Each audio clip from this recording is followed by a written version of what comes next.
generational issue, generational trauma, generational abuse, generational curse. I hate the curse one more than anything because it really makes it look like it's this spell that happened that can't be helped at all.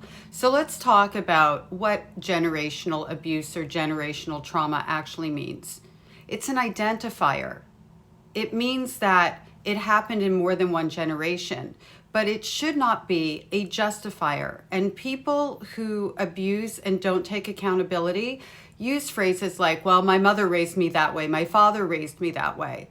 It doesn't hold water.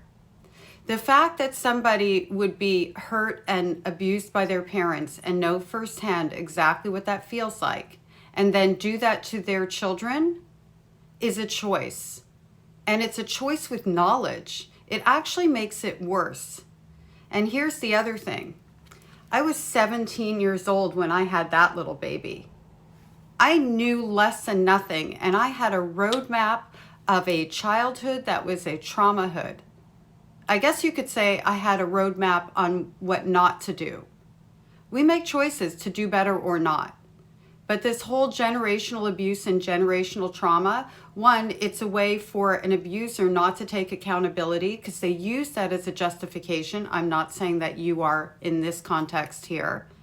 Two, it's a way for the victim survivor to try to explain why what was done to them because we search for that reason why. And for a little while, we buy into it, until we realize that what that actually does is minimize our trauma, minimize what was done to us, and not fully accept the fact that each and every person makes a choice.